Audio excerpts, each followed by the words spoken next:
누가복음 5장 1절에서 11절 말씀 제가 받들어 읽겠습니다. 무리가 몰려와서 하나님의 말씀을 들을새 예수는 게네사렛 호숫가에 서서 호숫가에 배 두 척이 있는 것을 보시니 어부들은 배에서 나와서 그물을 씻는지라. 예수께서 한 배에 오르시니 그 배는 시몬의 배라. 육지에서 조금 떼기를 청하시고 앉으사 배에서 무리를 가르치시더니 말씀을 마치시고 시몬에게 이르시되 깊은 데로 가서 그물을 내려 고기를 잡으라. 시몬이 대답하여 이르되 선생님, 우리들이 밤이 새도록 수고하였으되 잡은 것이 없지만은 말씀에 의지하여 내가 그물을 내리리이다 하고 그렇게 하니 고기를 잡은 것이 심히 많아 그물이 찢어지는지라. 이에 다른 배에 있는 동무들에게 손짓하여 와서 도와달라 하니 그들이 와서 두 배의 채움에 잠기게 되었더라. 시몬 베드로가 이를 보고 예수의 무릎 아래에 엎드려 이르되 주여, 나를 떠나소서, 나는 죄인이로소이다 하니 이는 자기 및 자기와 함께 있는 모든 사람이 고기 잡힌 것으로 말미암아 놀라고 세베대의 아들로서 시몬의 동업자인 야고보와 요한도 놀랐습니다. 예수께서 시몬에게 이르시되 무서워하지 말라. 이제 후로는 네가 사람을 취하리라 하시니 그들이 배들을 육지에 대고 모든 것을 버려두고 예수를 따르니라. 아멘. 예수께서 처음 어부들을 제자로 부르실 때에 그들을 향하여 사람 낚는 어부가 되게 하겠다라고 하셨고 그 어부들이 모든 것을 버려두고 따랐다라는 내용은 많은 사람들이 잘 알고 있는 그런 성경 이야기입니다. 마태복음에도 마가복음에도 그런 내용이 나오고 있고 오늘 읽은 본문에 이 누가복음에도 그런 내용으로 보이는 것이 있습니다. 하지만 누가복음에는 아주 독특한 다른 복음서에서 찾을 수 없는 그런 내용들이 있어요. 그래서 오늘 본문을 잘 읽으면 우리에게 특별한 유익이 있을 것입니다. 오늘 본문에 보면 주인공이 물론 예수님이 주인공이시고 또 한 사람 시몬이 마치 주인공처럼 전체 사건의 중심에 서 있습니다. 예수와 시몬이 만난 그때에 시몬의 행동 가운데 몇 가지 특이한 점이 있어서 이것을 중심으로 해서 이 본문의 해석의 실마리를 찾아봐야 할 것입니다. 그 첫 번째는 5절에 나오는 말씀인데 내가 말씀에 의지하여 그물을 내리겠습니다 라고 하는 것을 볼 수가 있습니다. 시몬이 이렇게 순순히 말을 들을 만한 상황이 아닌데 왜 이렇게 했는가라는 것을 우리는 먼저 살펴보아야 할 것이고 두 번째로는 8절 말씀에 보면 나는 죄인입니다 라고 하는 것을 볼 수가 있습니다. 시몬은 왜 갑자기 이런 말을 했을까요? 예수님과 시몬 사이에 무슨 일이 있었기에 시몬이 갑자기 고기를 낚다 말고 그물을 건져 놓고서는 나는 죄인입니다 라고 했는지 이것을 우리가 조금 생각해 보아야 하는 것입니다. 그리고 마지막 세 번째로는 11절 말씀인데 모든 것을 버려두고 예수를 따랐다라고 하는 바로 그 말씀입니다. 이 말씀에서 모든 것을 버려두고 따른 그들은 누구인가? 왜 그들은 갑자기 모든 것을 다 버려두고 예수를 따라가게 되었는가라는 것을 우리가 함께 살펴보아야 합니다. 본문 안에 급격한 변화가 일어나는 세 지점이 바로 이렇게 5절, 8절, 11절에 나오고 있는데 이런 내용들을 살펴서 예수님과 제자 사이의 관계에 대해서 우리가 함께 살펴보기를 바랍니다. 먼저 이 사건의 상황을 살펴보도록 하겠습니다. 1절에 보면 장소가 게네사렛 호숫가라고 되어 있습니다. 이는 갈릴리 호수의 다른 이름이기도 합니다. 그 호숫가에 배 두 척이 있고 어부들이 배에서 나와서 그물을 씻고 있었다고 했습니다. 5절에 나오는 시몬의 말을 미리 보자면 그들은 밤새도록 고기를 잡기 위해 수고를 하고 이제 정리하고 있는 중이었습니다. 물론 피곤한 시간이지요. 들어가서 쉬어야 할 시간입니다. 더구나 5절을 조금 더 보면 잡은 것이 없다고 했습니다. 몸이 피곤한데 그치지 않고 그 정신도 피곤한 상태이지요. 지치고 짜증날 만한 그런 상황입니다. 그런데 3절에 보면 예수께서 한 배에 오르셨다. 그런데 그 배는 시몬의 배였다. 예수께서 시몬에게 배를 육지에서 조금 떼라고 청하셨고 그 배에 앉아서 육지에 있는 사람들을 향해 말씀을 전하셨다라고 되어 있습니다. 만일 예수님과 시몬이 이때에 처음 만난 것이라면 좀 이상한 장면이 아닐 수가 없습니다. 우연히 처음 만난 사람을 향하여 예수께서 그런 부탁을 한다는 것도 조금 이상할 수 있고 더구나 베드로가 시몬이 예수님의 말에 대해 그대로 순종하는 것을 볼 수가 있으니 이것도 조금 이상하다고 하지 않을 수가 없습니다. 더구나 4절에 보면 예수께서 말씀을 마치신 후에 어부를 향하여 목수가 그리고 선생님이 이해하지 못할 만한 명령을 하십니다. 깊은 곳에 가서 그물을 내려서 고기를 잡으라고 하신 것입니다. 여기서 전문가는 누구입니까? 물론 당연히 시몬입니다. 순종하지 않을 만한 이유가 충분하지요. 그런데 시몬은 5절에 보면 그물을 내리겠습니다 라고 하며 그물을 내리는 순종하는 모습을 보이고 있습니다. 왜 그랬을까요? 어떻게 시몬은 이렇게 할 수 있었을까요? 사실 예수님과 시몬이 이날 처음 만난 것이 아닙니다.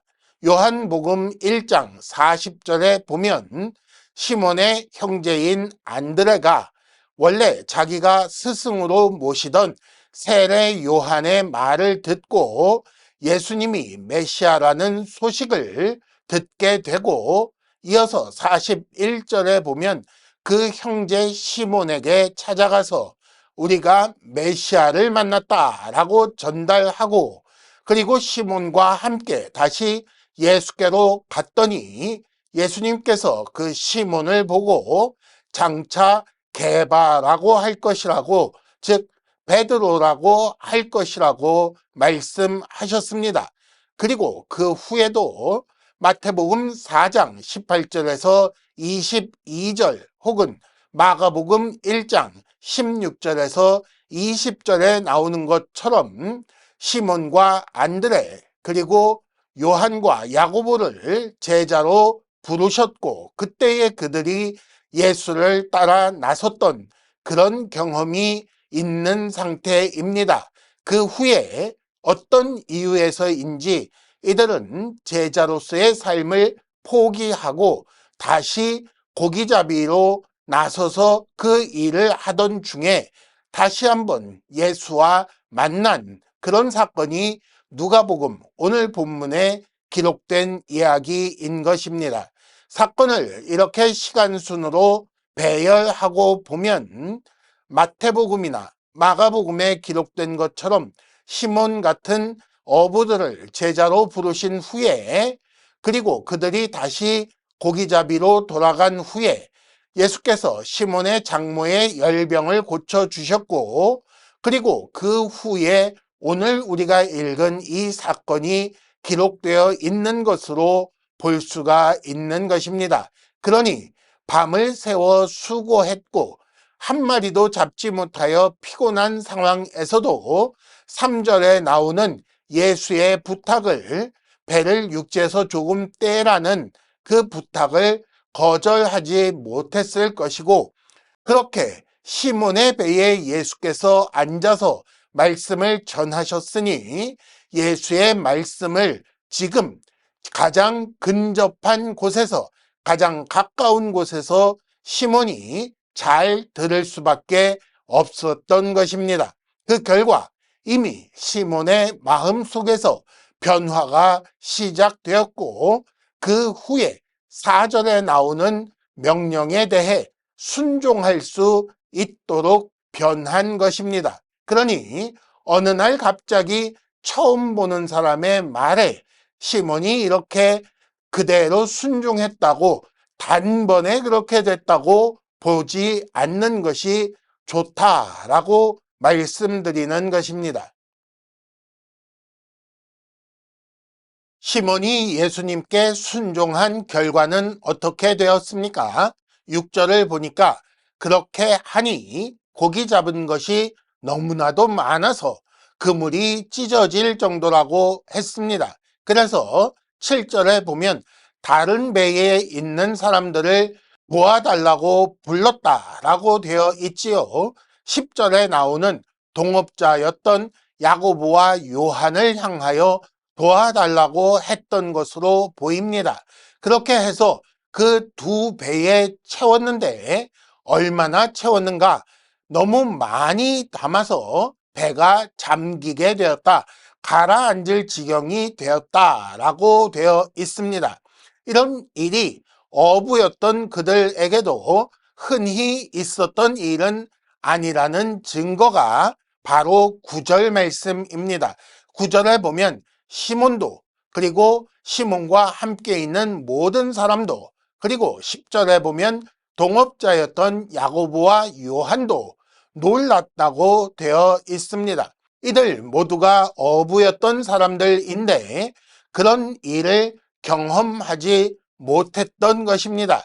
그것이 그 시간에 고기를 잡은 적이 없다라는 것이든, 그 깊은 곳에서 고기를 잡은 적이 없다라는 것이든, 아니면 두 배가 가라앉을 정도로 많이 잡은 적이 없다라는 것이든, 그것이 무엇이든 있을 수 없는 일이 생긴 것이고 경험하지 못했던 일이 경험된 것입니다. 순종하였더니 그 말씀대로 이루어졌다는 것이지요. 그렇다면 만일 4장 42절에 나오는 대로 떠나시지 못하게 만류하였던 그 사람들 같았다면 아마도 우리 함께 고기나 잡읍시다 라고 청하였을 수도 있겠습니다. 하지만 시몬의 반응은 무엇이었습니까? 8절을 보니까 엎드려서 말하기를 주여 나를 떠나소서 나는 죄인입니다 라고 했다고 기록되어 있습니다. 왜 이런 반응을 보입니까? 떠나소서라는 말과 나는 죄인입니다 라는 말의 이유는 무엇이고, 그것이 놀랐기 때문이라는 그 다음 말씀은 도대체 무슨 뜻일까요? 이 말씀을 해석하는 데에 힌트가 될 만한 내용은 예수를 향한 시몬의 그 호칭에 있습니다. 5절에 보면 시몬이 예수를 부를 적에 선생님이라고 불렀는데 8절에 보면 예수를 향하여 주여라고 부르는 것으로 바뀌어 있습니다. 그리고 10절에 보면 예수께서 시몬을 향하여 무서워 말라라고 하신 것이 힌트가 될 것입니다. 시몬의 예수를 향한 인식이 어떻게 변화했습니까? 이전에는 선생이었던 사람이 이후에는 주라고 인식하게 된 것입니다. 예수께서 하나님이시라는 인식을 했는지 안 했는지 그 여부를 판단하기는 어려울지라도 최소한 그 전에 가졌던 예수님에 대한 인식과 전혀 다른 인식을 가지게 되었다는 것만은 확실합니다. 더구나 무서워 말라라고 할 정도로 놀랐으니 그들이 얼마나 두려워했는지 얼마나 놀랐는지를 알 수 있고, 이 말을 통해 그들은 예수께서 거룩한 존재라는 것을 알게 되었음을 알 수가 있습니다. 또 여기에 대비하여 자신이 죄인인 것을, 즉 부정하고 속된 존재인 것을 알게 되었다는 것을 우리는 알 수 있습니다. 최소한 처음에 예수님을 소개받을 때에 들었던 메시아라는 말에 대해 확신하게 되었다라는 정도는 우리가 인정할 수가 있게 되는 것이지요.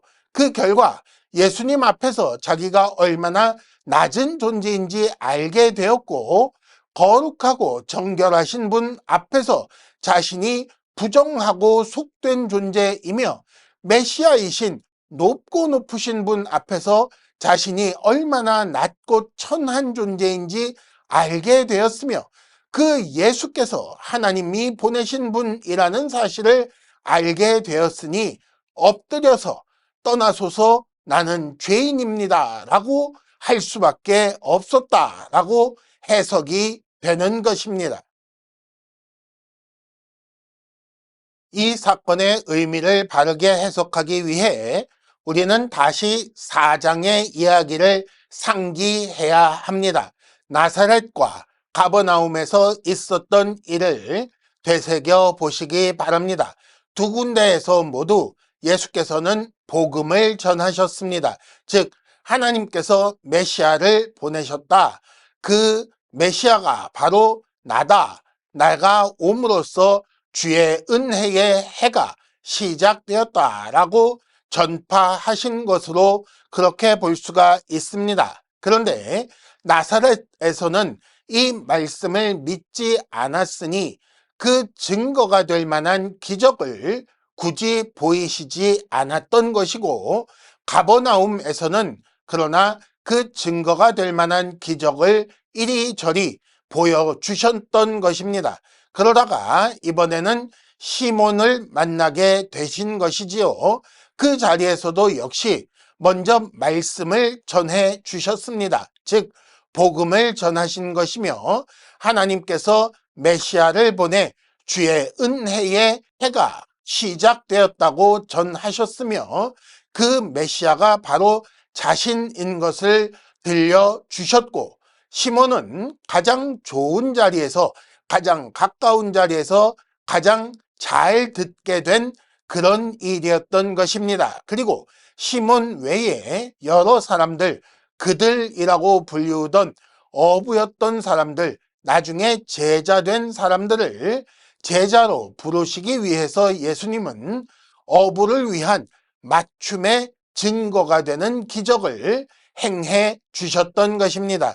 이 기적을 통해 예수가 단지 선생이 아니라 주라는 사실을 그들은 알게 되었고, 하나님께서 보내신 거룩하고 정결하신 메시아라는 사실을 알게 되었다는 것입니다. 그리고 그 앞에서 자신들이 부정하고 속된 죄인이라는 인식을 가지게 된 것이지요.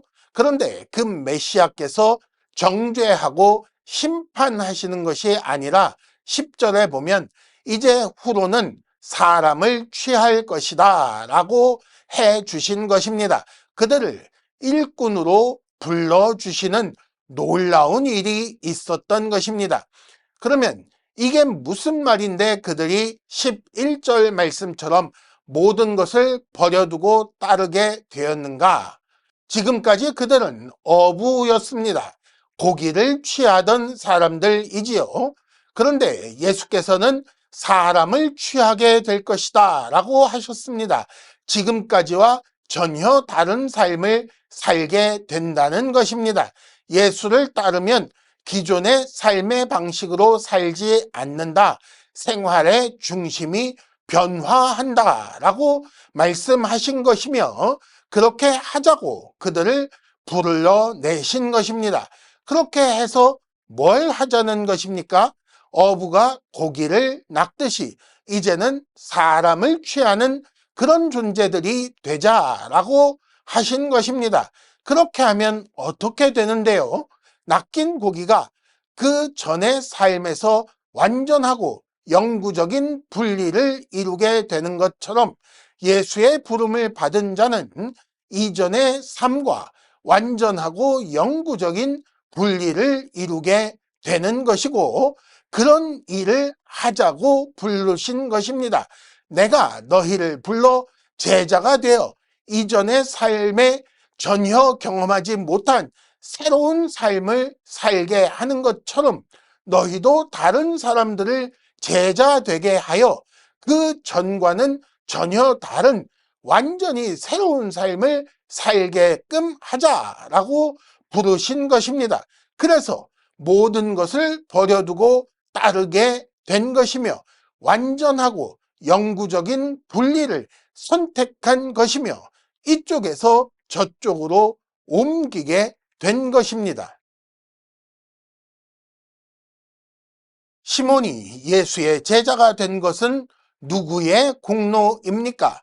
시몬이 똑똑하거나 잘나서 된 것입니까? 그렇지 않습니다. 처음부터 끝까지 예수와 그리고 하나님께서 다 이루신 일입니다. 예수께서 시몬을 제자로 만들기 위해 기적을 사용하셔서 한 번에 넘어뜨리신 것이 아니지요. 말씀을 주시고 여러 차례 만나시고 기적도 보이셔서 예수께서 메시아라는 사실을 알고 믿는 데에 필요한 모든 것을 다 보여주셨던 것입니다. 그렇게 해서 예수님은 시몬 한 사람을 제자 만들기 위해 얼마나 여러 번 공들여 그를 설득했는가 여러분 생각해 보시기를 바랍니다. 이처럼 예수께서 우리를 부르신 것도 마찬가지입니다. 우리 중에 누구도 자기 마음대로 자기 능력으로 예수를 믿게 된 사람이 없습니다. 예수께서 우리를 부르실 때에도 여러 차례 여러 방식으로 부르셨고 믿을 수 있게끔 해 주셨기에 모든 것을 버려두고 따를 수 있게 하셨기에 우리가 제자가 되었다는 것입니다. 그러므로 우리는 제자된 모든 사람들은 세상 삶의 방식을 버려야 하는 것이고 세상이 추구하는 그 목표를 다 버려야 옳은 것입니다. 우리는 이미 세상에서 하나님의 나라로 옮긴 사람들입니다. 세상과 완전하고 영구적으로 분리된 존재입니다. 마치 물 밖에 나온 고기가 다시는 물 속으로 돌아가지 못하는 것처럼 우리는 세상에서 나온 존재라는 그런 말씀입니다. 그러니 아직까지 세상에 매달려 세상 방식으로 사는 것은 우리에게는 있을 수 없는 일이고 하나님께서는 예수께서는 우리를 그렇게 그냥 버려두지 아니하십니다. 우리를 불러 믿게 하신 그리고 하나님 나라로 옮기신 그 예수님의 그 열심에 그 하나님의 은혜에 감사하며 옮겨진 자다운 합당한 삶을 결단해야 할 것입니다.